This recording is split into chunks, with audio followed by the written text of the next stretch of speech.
আসসালামু আলাইকুম রহমতুল্লাহ বারাকাতুহু। সবাই বলি আমরা আমার সোনার বাংলা, আমরা সকলে তোমায় অনেক ভালোবাসি। এটা হলো আমাদের মুখের কথা। যদি মন থেকে কেউ এই বাংলাদেশকে ভালোবাসতো, এই ফেরাউন নাস্তিকে যদি হাসিনা যদি এই দেশকে ভালোবাসতো, তাহলে আর বিলিয়ন বিলিয়ন টাকা এইভাবে দেশ থেকে নিয়ে যাইতো না। এই 17 বছরের টাকাগুলো যদি পাচার না হইতো বাংলাদেশ থেকে, তাহলে সিঙ্গাপুরের মতো আমরা হয়ে যেতাম। কিন্তু মুখে বলছে আমার সোনার বাংলা, কিন্তু অন্তরে কাজ করছে দেশের গাছের গোড়া কাটছে আর এই দেশের ক্ষতি করছে। সেই জন্য মুখে না বললা অন্তর থেকেই দেশকে সবাই ভালোবাসুন।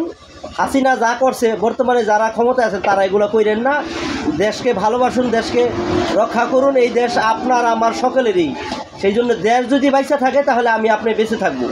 সেই জন্য সকল প্রবাসী দেশি ভাই বোনদের হাতে পায়ে ধরছি, আগে পরে যাই চাঁদাবাজি করছেন, বাটপারি করছেন, পরের জমি দখল এগুলার কইরেন না। লাইক দিন, শেয়ার দিন, সকল মানুষই ভালো কাজে সহযোগিতা করুন, ভালো মানুষের পাশে থাকুন। আসসালামু আলাইকুম রহমতুল্লাহ বারাকাতুহু।